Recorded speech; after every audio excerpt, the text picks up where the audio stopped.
नमस्कार, weekly topics में आप सभी का स्वागत है। मैं हूं सुमित और वीकली टॉपिक्स जहां पर हम बातचीत करते हैं इस पूरे हफ्ते की, साथ ही साथ उसके अलावा हम बातचीत करते हैं उन स्टॉक्स पे जिन पर आप अभी भी फोकस कर सकते हैं, इन स्थितियों में भी फोकस कर सकते हैं।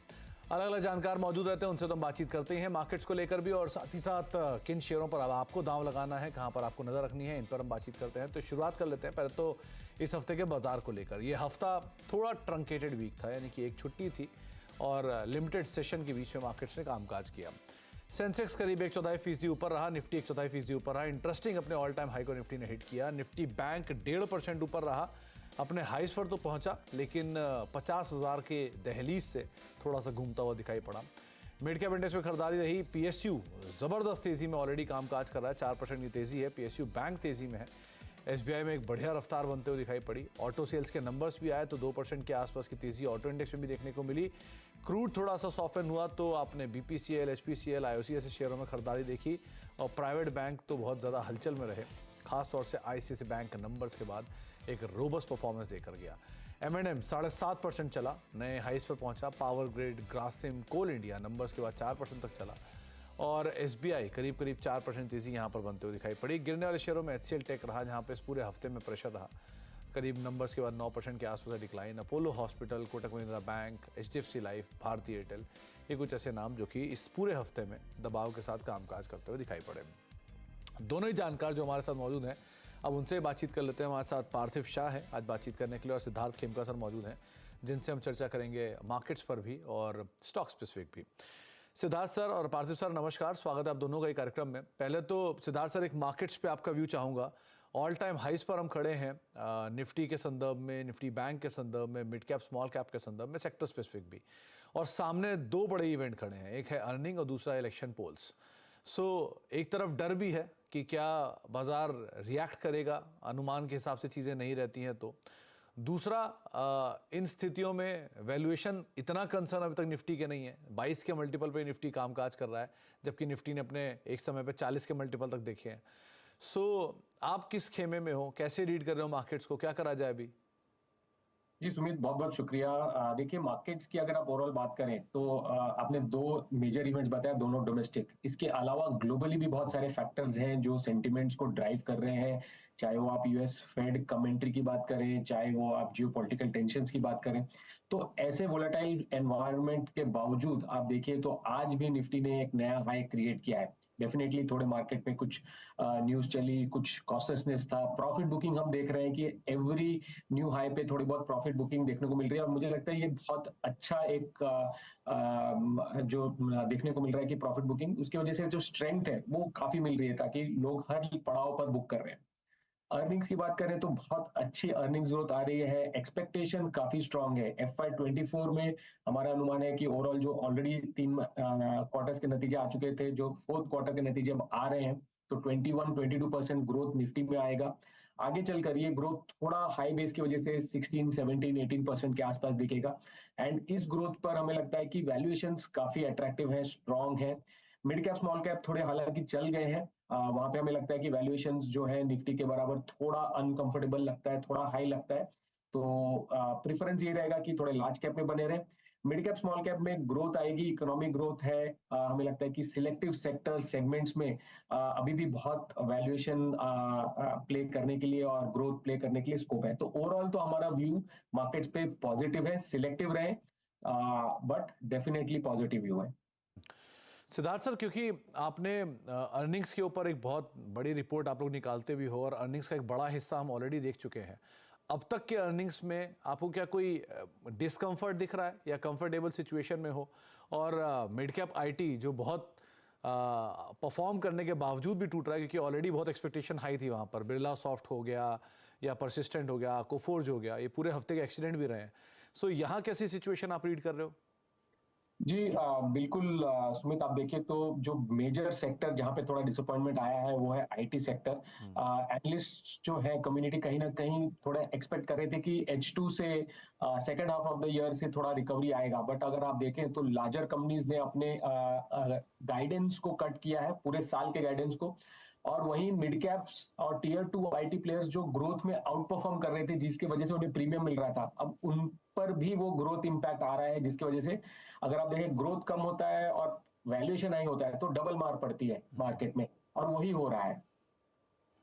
तो ग्रोथ थोड़ी सी कम और वैल्यूएशन महंगे, ये दोनों की दोहरी मार जो है बाजार अभी झेल रहा है, specially mid cap IT. Parthiv sir, आप कैसे रीड कर रहे हो मार्केट्स को, और कितना कंफर्टेबल आपका सिचुएशन है अभी मिड कैप स्मॉल कैप को लेकर, कंसीडरिंग कि कई स्टॉक तो मल्टी बैगर बन ही चुके हैं ऑलरेडी हाल फिलहाल में। पीएसयू जैसे स्टॉक जो कि आमतौर पे हम लोअर सिंगल डिजिट पे देखते थे, वो मीडियम सिंगल डिजिट पे आए कुछ दिनों पहले, अब हायर डबल डिजिट पे पहुंच चुके हैं। सो कैसे रीड कर रहे हो आप पूरे मार्केट्स को अभी? देखिए सुमित जी, हमारा ऐसा मानना है कि जो मिड कैप स्मॉल कैप में पॉकेट्स है वो बहुत ही रिचली वैल्यूड है, और बहुत ही इंपॉर्टेंट हो जाता है कि जिस तरह का अर्निंग्स मोमेंटम हमने पिछले 2 साल में देखा है, specially the mid cap small cap pocket, अगर वो रिपीट नहीं होता है तो आई थिंक हमने हिस्टोरिकली देखा है कि इन तरह के पॉकेट्स जहाँ पे ओवर वैल्यूएशन होते हैं वहाँ पे डी रेटिंग भी होते हैं, thanks to the fact because of the earnings. I will not relate anything like in terms of जो इलेक्शन के रिजल्ट है या तो जियो पोलिटिकल टेंशन है। Mid cap small cap pockets definitely earnings पे ग्रो करते, तो यहाँ पे डेफिनेटली देखना रहेगा, थोड़ा कॉशियस स्टांस रहेगा हमारा यहाँ पे। One of the important reasons being कि हमने देखा है कि इन्फ्लेशनरी ट्रेंड्स जो होते हैं specially in terms of raw material input cost, वहाँ पे आई थिंक हम देख रहे हैं कि काफी आई थिंक रेट्स बढ़ रहे हैं, तो that could have an impact on margins और lot of small and mid cap companies जहाँ पे sensitivity to raw material input cost ज्यादा रहती है, फ्रेट कॉस्ट भी जब बढ़ते हैं तो वहाँ पे भी हमने देखा है कि ये कंपनीज के अर्निंग्स पे स्पेशली जो अभी रिसेंटली हमने पीक मार्जिन्स फिटनेस किए है वहाँ पे इम्पैक्ट आता है। तो आई थिंक ज्यादा प्रेफरेंस रहेगा लार्ज कैप कंपनीज पे। निफ्टी की अगर बात करें तो आपने राइटली बताया कि अराउंड 22 टाइम्स के अर्निंग्स मल्टीपल पे चल रहा है। Historically Nifty ranges between 18 times and 22 times, लेकिन इस बार 22 टाइम्स पे पीक इसलिए नहीं लग रहा क्योंकि काफी सारे निफ्टी के कंपोनेंट्स है या सेंसेक्स के कंपोनेंट्स है कि जहाँ पे अर्निंग्स ग्रोथ अराउंड 20% भी आ सकती है। ऑन एन एग्रीगेट बेसिस हमारा मानना है 15% अर्निंग्स ग्रोथ पे एट 20 टाइम्स मार्केट को काफी रीजनेबल। तो पार्थिव सर, मतलब सेम सवाल जो मैंने अभी सिद्धार्थ सर से पूछा कि एक हाफ वे हम पार कर चुके हैं उसको लेकर, खासतौर से जो अर्निंग्स को लेकर, तो इस अर्निंग्स के हाफ वे के बीच में अब सिचुएशन आपकी कैसी दिख रही है? कितना कंफर्ट में आ गए हो आप मिड कैप स्मॉल कैप में इधर या फ्रंट लाइन इंडेक्स में? बिकॉज आपने रिलायंस जैसे अर्निंग भी देखे एक तरफ, एचडीएफसी एसेस भी देखे जहां बॉटम थोड़ा थोड़ा बन रहा है, आईसीआईसीआई की रोबस्ट परफॉर्मेंस भी देखी। सो अभी आप कितने कंफर्टेबल हो अर्निंग्स के लिहाज से? जी, मुझे लग रहा है जो फर्स्ट हाफ के जो अर्निंग्स आए हैं काफी ऐसी कंपनीज थी कि जहाँ पे बहुत ही बड़ा ग्रोथ पेंसिलिंग नहीं था, specially year on year earnings growth, और अभी के जो नंबर्स पेंडिंग है वहाँ पे मुझे लग रहा है कि काफी अच्छी रिकवरी देखेंगे। तो ओवरऑल जो नंबर्स है अर्निंग्स ग्रोथ का सालाना, I think that will be quite healthy. More importantly आपने जो मिड कैप स्मॉल कैप और काफी लार्ज कैप कंपनीज की बात की, काफी में हम देख रहे हैं कि प्राइवेट कैपेक्स जब से किक स्टार्ट हुआ है तो बहुत सारा उनका जो कैपेक्स साइकिल का जो इन्वेस्टमेंट है that is capital work in progress. तो इफ नॉट इन FY25 पूरा परकोलेट नहीं होगा, लेकिन FY26 ऑनवर्ड से देखेंगे कि वो जो एडिशनल कैपेसिटीज है जिस तरह की डिमांड और ग्रोथ है, तो आई थिंक अगर FY25 में अगर 15% अर्निंग्स ग्रोथ फैक्टरिंग करते हैं तो हमें लग रहा है कि FY26-27 में अराउंड 17-18% ग्रोथ फैक्टरिंग कर सकते हैं because of the additional capacity coming in all these sectors. तो डेफिनेटली लॉन्ग टर्म की ट्रेजेक्टरी से बुलिश है। कोई भी झटके की वजह से मार्केट गिरता है तो इन्वेस्टर्स को डेफिनेटली इन्वेस्ट करना चाहिए। तो कोई भी गिरावट मिले तो आप खरीदारी करें, ये आपको राय जरूर दी गई है, लेकिन अर्निंग्स को लेकर सो फार ऐसा कोई डिस्कंफर्ट मार्केट में नहीं दिखाई पड़ रहा है। अब शुरुआत करते हैं कुछ इंडिविजुअल स्टॉक्स पर, इंडिविजुअल पिक्स को लेकर। सिद्धार्थ सर, आपकी तरफ से पहला नाम। जी सुमित, जो सबसे पहला नाम है वो लार्ज कैप स्पेस में से है और वो है भारती एयरटेल। टेलीकॉम स्पेस में हमने देखा है पिछले कुछ सालों में अच्छी कंसोलिडेशन हुई है, और वो कंसोलिडेशन जो है वो भारती के लिए काफी फेवरेबल हुआ है। ना कि कंपनी मार्केट लीडर बनी, उनके ओवरऑल अगर आप देखें मार्केट शेयर बेटर हुए हैं, उनके फाइनेंशियल्स में काफी इंप्रूवमेंट हुआ है, एंड कई सालों के जो वीक रिटर्न ऑन कैपिटल देखा हमने बिकॉज केपेक्स हैवी था। अब यहाँ पे हमें लगता है कि जो 5G रोल आउट को लेकर केपेक्स था वो ऑलमोस्ट ओवर हो गया है, और अब आगे चलकर यहाँ से हमें लगता है कि फ्री कैश फ्लो जनरेशन थोड़ा बहुत इंप्रूव होगा, जिसकी वजह से बैलेंस शीट और काफी इंप्रूव होगी। सबसे इम्पोर्टेंट जो है वो है कि अब हमें लगता है कि अब टैरिफ हाइक्स जो है 5G रोल आउट को लेकर जो इम्प्रूवमेंट हुए हैं जो वो नेक्स्ट कपल ऑफ क्वार्टर्स में होने चाहिए, जिसकी वजह से एबिटा में 12 से 15% इंक्रीज होंगे। तो हमें लगता है कि ये जो ओवरऑल फेवरेबल मार्केट कंस्ट्रक्ट है टेलीकॉम स्पेस में, उसका भारती को सबसे ज्यादा बेनिफिट मिलेगा। जिसकी वजह से बोथ फ्री कैश फ्लोज और रिटर्न रेशियोज इंप्रूव होंगे। हमें लगता है कि FY26 तक भारतीय एयरटेल का रिटर्न रेशियो जो है, रिटर्न ऑन कैपिटल एम्प्लॉयड, वो बढ़कर 15% होगा, वो जो काफी अट्रैक्टिव है कैपिटल इंटेंसिव बिजनेस के लिए। तो बाय कीजिए। रिकमेंडेशन ये रहेगा कि भारतीय एयरटेल को 1 ईयर के लिए, और हमारा जो टारगेट है वो है 1570 का। 1570 रुपए के टारगेट्स के लिए आप भारतीय एयरटेल पे दांव लगा सकते हैं। सिद्धार्थ सर, दो सब्सिडरीज भी अब स्ट्रांगली परफॉर्म कर रहे हैं। इंडस का भी पहले परफॉर्मेंस को देखें या फिर आप हेक्साकॉम भी देखें, वहाँ पे भी परफॉर्मेंस बहुत अच्छी आ रही है। तो वैल्यू अनलॉकिंग की जो स्टोरी थी वो तो चली रही है, प्लस एक पॉसिबिलिटीज माना जा रहा है कि शायद चुनाव के बाद एक बड़ा टैरिफ हाइक या मल्टीपल स्मॉल टैरिफ हाइक्स जो है वो आते हुए दिखाई पड़े। क्या ऐसी पॉसिबिलिटीज आप भी तलाश रहे हो? जी बिल्कुल। देखिए, जो सब्सिडरी से अनलॉकिंग है वो प्ले आउट हो रही है। अब जो इंडस टावर में है, वो भी न्यूज आ रही है कि भारतीय उसमें से जो वोडाफोन का पूरा स्टेक, जो रिमेनिंग स्टेक है, वो भी ले ले और वो उसे फुल्ली ओन्ड अपना बना ले। That will be very positive, so that जो टावर्स है और उनका इंफ्रास्ट्रक्चर अपने बिजनेस के लिए ड्राइव कर सके। हेक्साकॉम में देखा काफी स्ट्रॉन्ग लिस्टिंग हुई, मार्केट में बहुत इंटरेस्ट है। जो एयरटेल अफ्रीका है वहां पे भी वैल्यू अनलॉकिंग फ्यूचर में हो सकती है। और सबसे इंपॉर्टेंट जो हम एक्सपेक्ट कर रहे हैं कि इलेक्शंस के बाद जो टैरिफ हाइक है, ऑलरेडी 5G रोल आउट हो चुकी है, बाकी जो सर्विसेज है काफी इंप्रूवमेंट किया है इन्होंने, केपेक्स किया है, तो उसका कहीं ना कहीं अब उसको जो प्राइस में इंक्लूड करना डेफिनेटली बनता है। तो हम भी एक्सपेक्ट कर रहे हैं कुछ छोटे छोटे प्राइस हाइक्स इलेक्शंस के बाद 2-3 क्वार्टर पे शायद कंपनी 2-3 क्वार्टर के ऊपर करके इम्प्लीमेंट करें। तो पॉसिबिलिटीज बहुत सारी हैं और भारतीय एयरटेल एक स्टार परफॉर्मर भी रहा है इस साल, करीब करीब 64% के आसपास का रिटर्न दिया, लेकिन अभी भी 1500 प्लस 1500 के टारगेट्स जो है आप इसमें देख सकते हैं, 1570 के टारगेट्स के लिए लॉन्ग जा सकते हैं। पार्थिव सर, पहला नाम आपकी तरफ से। सर मेरा स्टॉक रहेगा कोटक महिंद्रा बैंक। एक कॉन्टिनेंट व्यू लेना है हमें ये स्टॉक पे।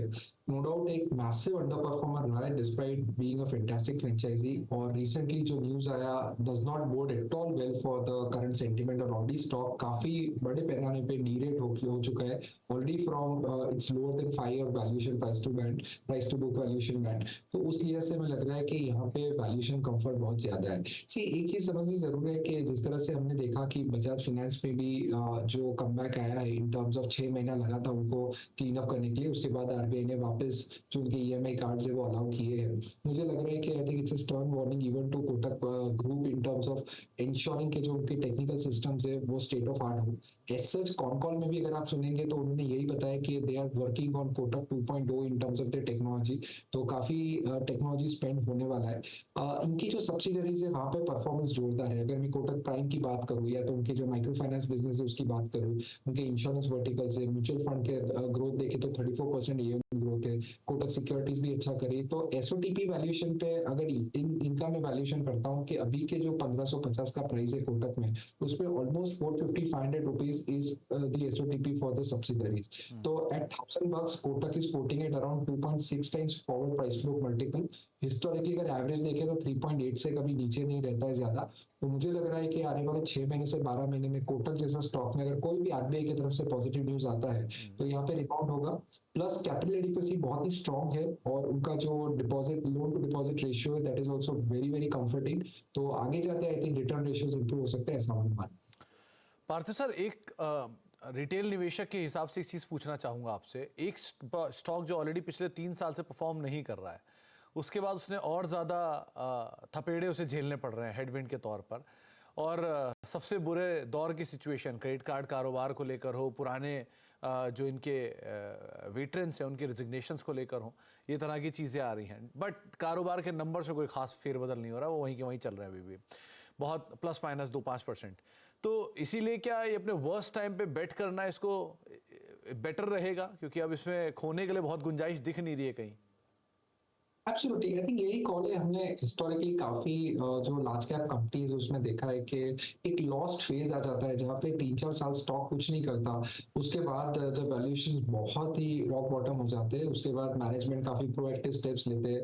There is a change at the top as well, change in technology, change in the strategy, business strategy, और उसके बाद हम देखते हैं कि ऑल ऑफ अ सडन बहुत अच्छे शानदार नंबर्स आते हैं।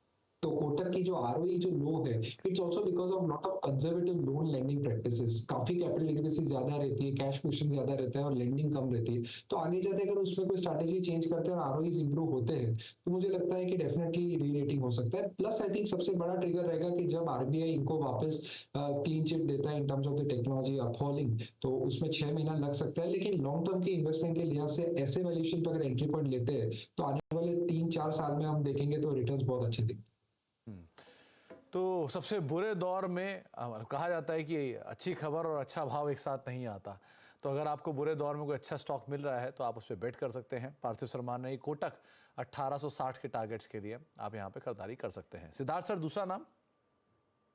सुमित, जो दूसरा नाम है वो फाइनेंसिंग बिजनेस से है, consumer and small finance business में, वो है पूनावाला फिनकॉर्प। पूनावाला फिनकॉर्प ने अपने लिए एक बहुत ही अच्छा स्पेस चुना है जहां पे मार्केट शेयर गेन कर रहे हैं कंसिस्टेंटली। उन्होंने पिछले कुछ सालों में स्ट्रॉन्ग लीडरशिप टीम्स खड़े किए हैं अक्रॉस फंक्शंस, अपने प्रोडक्ट्स और कस्टमर्स को अलाइन किए हैं सेगमेंट्स में, एंड टेक्नोलॉजी का बहुत बड़ा लेवरेज ले रहे यूज कर रहे हैं एनालिटिकल्स और लेंडिंग बिजनेस के लिए ग्रो करने के लिए। तो हमें लगता है ये बहुत ही अच्छा एक बिजनेस स्पेस है। अगर हाल के नतीजे देखें तो कंपनी ने बहुत ही स्ट्रॉन्ग नंबर्स दिए Q4 में।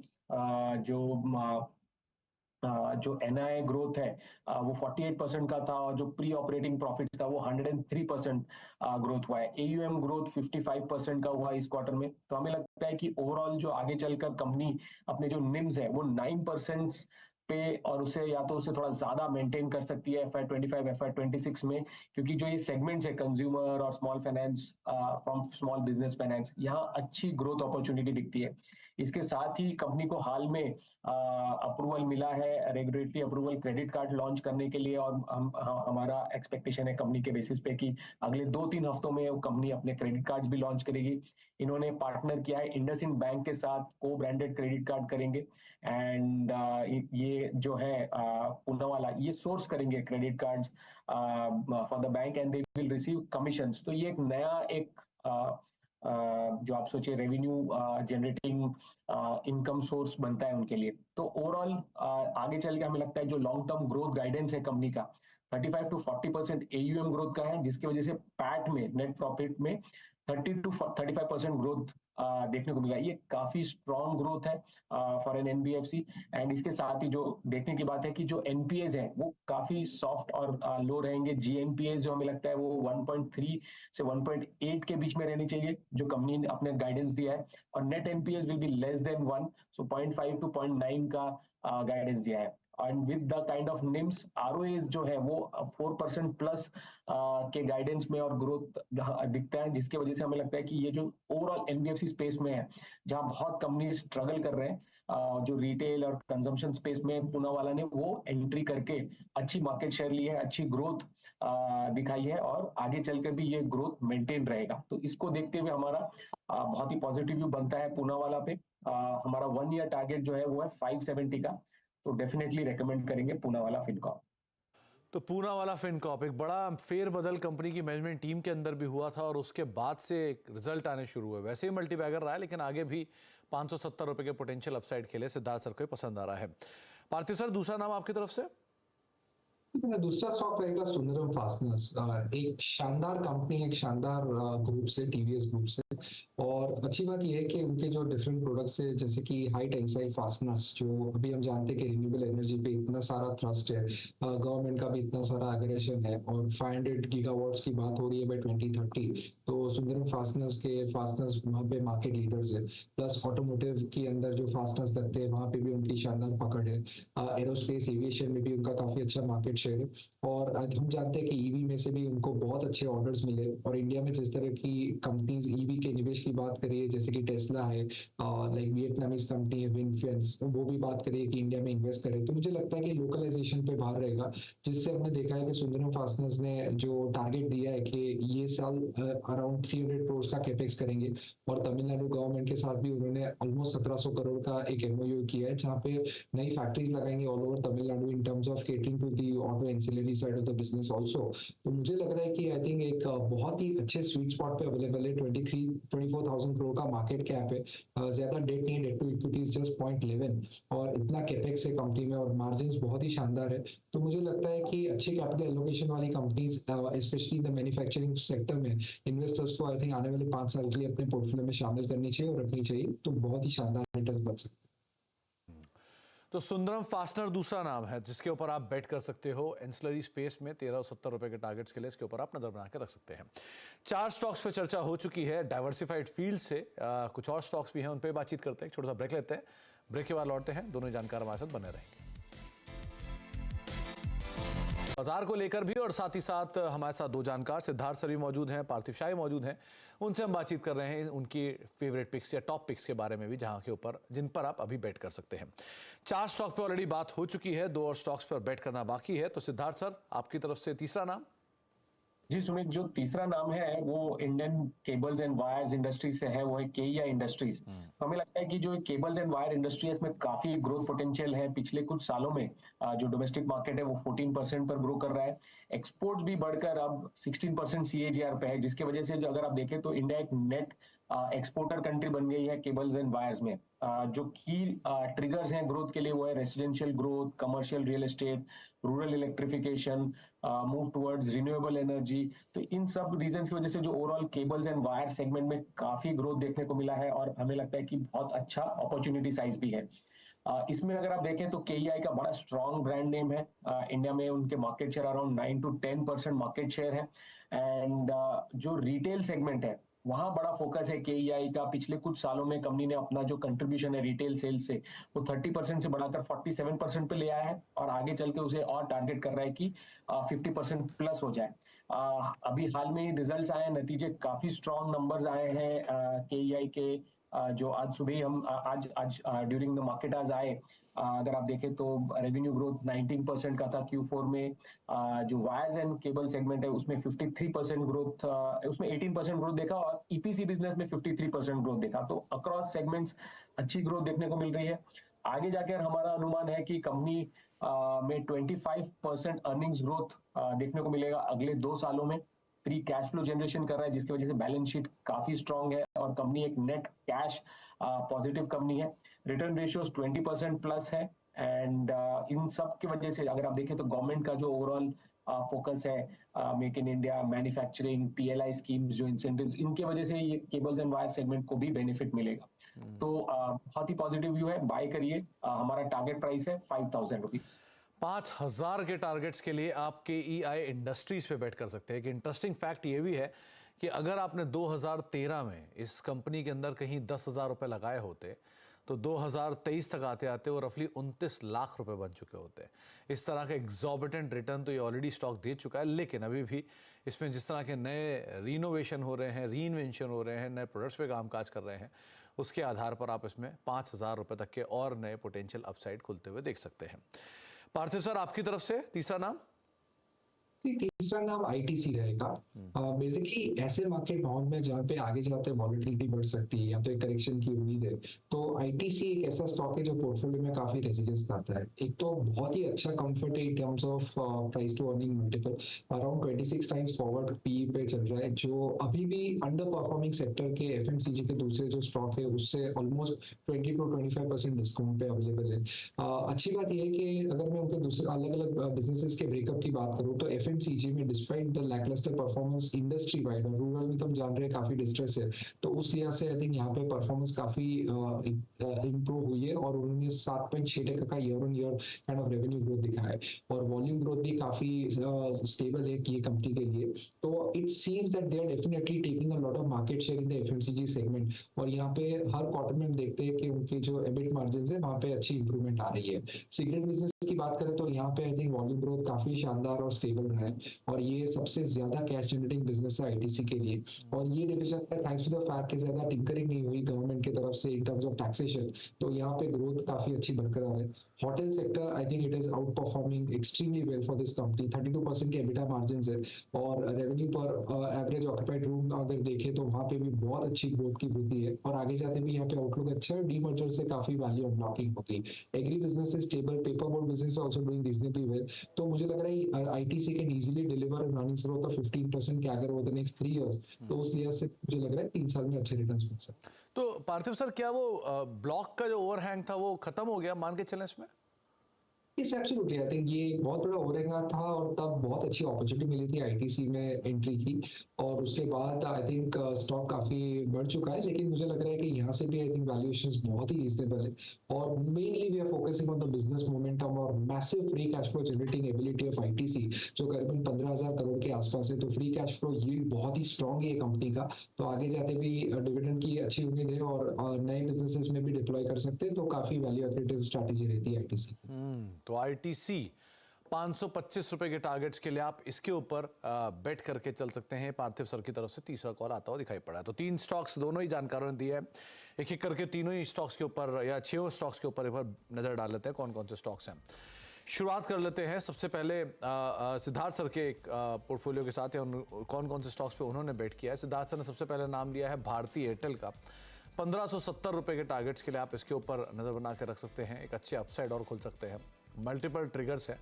पूना वाला फिनकॉप, अच्छे नंबर्स आए हैं और नंबर्स का टेलविंड्स के साथ चल ही रहा है, प्लस स्ट्रॉन्ग मैनेजमेंट भी है, उसको भी आप आधार मानेंगे। केईआई इंडस्ट्री अच्छी चाल तो इसमें आई है, प्लस डिलीवरी भी लगातार चली रही है, तो 5,000 रुपए के टारगेट्स के लिए आप केईआई इंडस्ट्री के ऊपर भी बेट कर सकते हैं।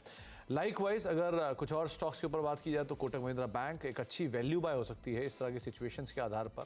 सुंदरम फास्टर 1370 रुपए के टारगेट्स के लिए आप देख सकते हैं, और आईटीसी 525 के टारगेट्स के लिए इसके ऊपर भी आप बेट कर सकते हैं। बहुत बहुत शुक्रिया सिद्धार्थ सर आपका भी, और पार्थिव सर आपका भी हमारे साथ मौजूद रहने के लिए और सभी शेयरों पर बाजार पर अपनी राय रणनीति हमसे शेयर करने के लिए। एक ब्रेक का वक्त है और ब्रेक के आगे भी खबरों का सिलसिला लगातार बना रहेगा। वीकली टॉपिक्स में इतना ही। नमस्कार।